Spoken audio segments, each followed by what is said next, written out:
ಮಡನೂರು ಮನು ಇತ್ತೀಚೆಗೆ ನಟ ಶಿವರಾಜ್ ಕುಮಾರ್, ದರ್ಶನ್, ಧ್ರುವ ಸರ್ಜಾ ಮುಂತಾದವರ ಬಗ್ಗೆ ಸಾಮಾಜಿಕ ಜಾಲತಾಣಗಳಲ್ಲಿ ಹಗುರವಾಗಿ ಮಾತನಾಡಿದ್ದಾರೆ.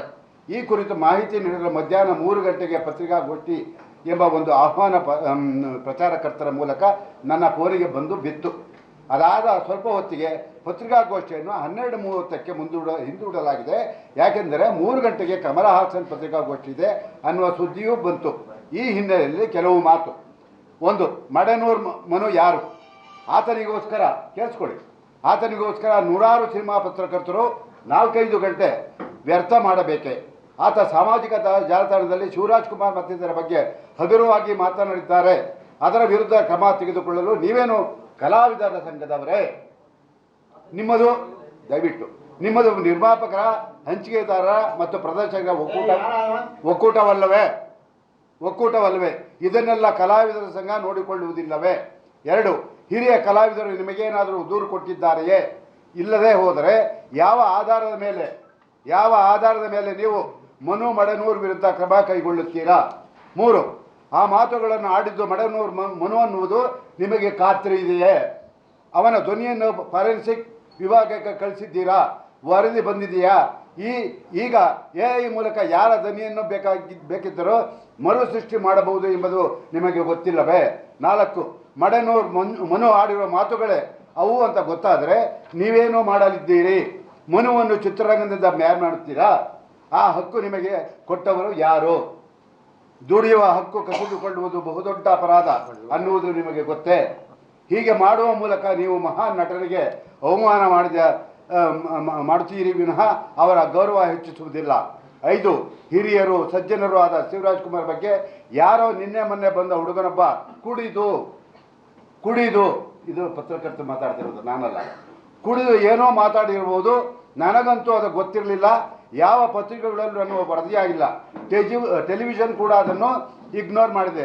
ನೀವು ಈ ಬಗ್ಗೆ ಮಾಹಿತಿ ನೀಡಿ ಅದನ್ನು ಜಾಹೀರಾತು ಮಾಡುವುದಿಲ್ಲವೇ? ನೀವು ಜವಾಬ್ದಾರಿಯುತ ವಾಣಿಜ್ಯ ಮಂಡಳಿಯಾಗೆ ಮುಂದಿನ ವಾರ 100 ಸ್ಕ್ರೀನ್ಗಳಿಗೆ ಅಪ್ಪಳಿಸುವ ಕಮಲ ಹಾಸನ್ ತಮಿಳು ಸಿನಿಮಾ ಥಗ್ ಲೈಫ್ ಬಿಡುಗಡೆಯಿಂದಾಗಿ ಕನ್ನಡದ ಸಿನಿಮಾಗಳಿಗೆ ತೊಂದರೆ ಆಗುವುದನ್ನು ನಿಜಕ್ಕೂ ತಡೆಯಬೇಕಿತ್ತು. ಆದರೆ ಕಮಲ್ ಹಾಸನ್ ಪ್ರೆಸ್ ಮೀಟ್ ಕರೆದಿದ್ದಾರೆ ಅನ್ನುವ ಕಾರಣಕ್ಕೆ ನಿಮ್ಮ ಪ್ರೆಸ್ ಮೀಟ್ ಸಮಯವನ್ನೇ ಬದಲಾಯಿಸುವಷ್ಟು ದುರ್ಬಲರೇ ನೀವು. ನಿಮ್ಮದು ವಾಣಿಜ್ಯ ಮಂಡಳಿಯಾಗಿ ನಾವು 3 ಗಂಟೆಗೆ ಪತ್ರಿಕಾಗೋಷ್ಠಿ ಇಟ್ಟುಕೊಂಡಿದ್ದೇವೆ. ಕಮಲ್ ಹಾಸನ್ ಬೇರೆ ಸಮಯ ನೋಡಿಕೊಳ್ಳಲಿ ಅನ್ನಬೇಕಿತ್ತು. ಅದು ಬಿಟ್ಟು ನಿನ್ನೆ ಮೊನ್ನೆ ಬಂದ ಬಡಪಾಯಿ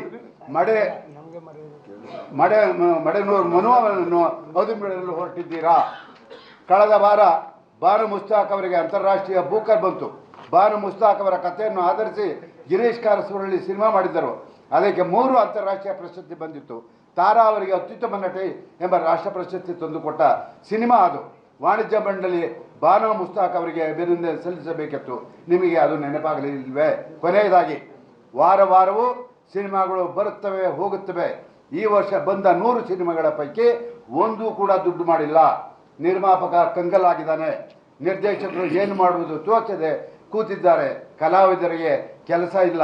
ಇಂಥ ಹೊತ್ತಲ್ಲಿ ಸರ್ಕಾರ ಜೊತೆ ಮಾತಾಡಿ OTT ಕೇಳುವುದು, ಸರ್ಕಾರದ ಮಲ್ಟಿಪ್ಲೆಕ್ಸ್ ದರವನ್ನು 200 ರೂಪಾಯಿ ಇಳಿಸುವ ಪ್ರಸ್ತಾಪ ಜಾರಿಯಾಗುವಂತೆ ನೋಡುವುದು ಬಿಟ್ಟು ಬೆಟ್ಟ ಅಗೆದು ಇಲಿ ಹಿಡಿದರು ಎಂಬಂತೆ ಮಡನೂರು ಮನು ಆಡಿದ ಈ ಮಾತುಗಳ ಬಗ್ಗೆ ಮಾಹಿತಿ ನೀಡಲು ಪತ್ರಿಕಾಗೋಷ್ಠಿ ಕರೆಯುತ್ತಿದ್ದೀರಿ.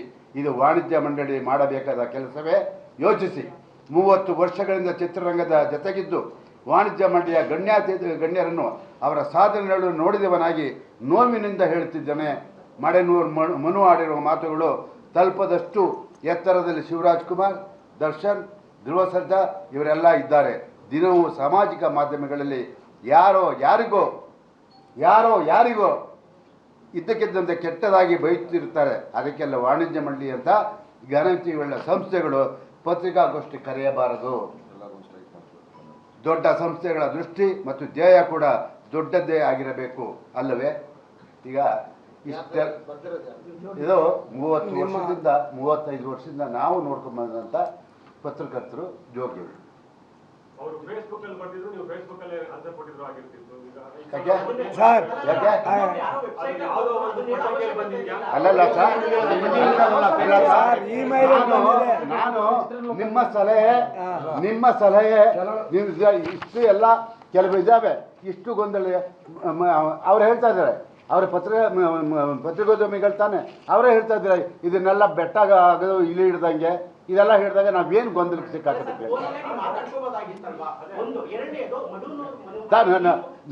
ನಾನೀಗ ಪತ್ರಿಕಾಗೋಷ್ಠಿ ಕರೆದು ಮನು ವಿಷಯ ಮಾತಾಡಿದಾಗ ಇಂಥ ವಿಷಯಗಳೆಲ್ಲ ಬಂದಿದ್ದಾವೆ ಅಂತ ಪ್ರಸ್ತಾಪ ಮಾಡೋದಕ್ಕೆ ನಾನು ನಿಮ್ಮ ಮುಂದೆ ಇಟ್ಟನೆ ಹೊರತು ನಾನು ಯಾರನ್ನೂ ಕೂಡ ಅವರು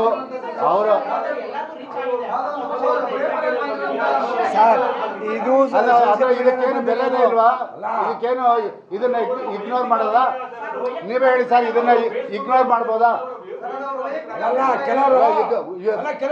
ಒಬ್ಬರ ಪತ್ರಕರ್ತರ ಅವತ್ತು ಅವ್ರು ಹಂಗೆ ಬರ್ದಿಲ್ಲ, ನನ್ನ ವೈಯಕ್ತಿಕ ಅಭಿಪ್ರಾಯ ಅಂತ ಬರ್ದಿಲ್ಲ, ಅದು ಬರ್ದಿಲ್ಲ ಅದ ಅವರು ಕೆಲವು ನೋಡಿ ನಾನಿಲ್ಲಿ ಅವ್ರನ್ನ ಯಾವುದೇ ಕಾರಣದಲ್ಲೂ ಒಂದ್ ನಿಮಿಷ ಯಾರಿದ್ರಲ್ಲೂ ಕೂಡ ಅವ್ರನ್ನ ದೂಷಣೆಯನ್ನು ಮಾಡ್ತಾ ಇಲ್ಲ, ಮತ್ತೊಂದಿಲ್ಲ. ಒಂದ್ ನಿಮಿಷ ಯಾಕೆ ಅಂದ್ರೆ ಅವರು ನನಗೆ 35 ವರ್ಷ ಗೆಳೆಯರು, ಸ್ನೇಹಿತರು, ಅದೆಲ್ಲ ಇದೆ. ಅದೇನೇ ಇರಲಿ, ಕೆಲವು ಸರ್ ಇವಾಗ ಅದು ಏನು ಆಗೋವರೆಗೂ ಏನು ಹೇಳಿದ್ದಾರೆ ಅಸಹಕಾರ ಅನ್ನೋದನ್ನ ನಾವು ಮುಂದುವರ್ಸ್ಕೊಂಡು ಹೋಗ್ತೀವಿ. ಯಾವುದೇ ಕಾರಣದಲ್ಲೂ ಅವ್ರ ಮೇಲೆ ಈಗ ವಾಣಿಜ್ಯ ಮಂಡಳಿ ಈಗಾಗಲೇ ಕಂಪ್ಲೇಂಟ್ ಕೊಡ್ತಾ ಇದ್ದೀವಿ, ನಾವು ಮಾಡ್ತೀವಿ ಸರ್. ಎಲ್ಲ ಸಂಘ ಸಂಸ್ಥೆ ಯಾವ ರೀತಿ ತಿರುವು ತಗೊಳ್ತಾ ತಗೊಳ್ಳಿ. ಹೌದು ಸರಿ ಸರ್. ಎಲ್ಲ ಸಂಘ ಸಂಸ್ಥೆಗಳ ಅಭಿಪ್ರಾಯದ ಮೇರೆಗೆ ಅದನ್ನು ತಲೆಯಲ್ಲಿ ಇಟ್ಕೊಳ್ಳಿ.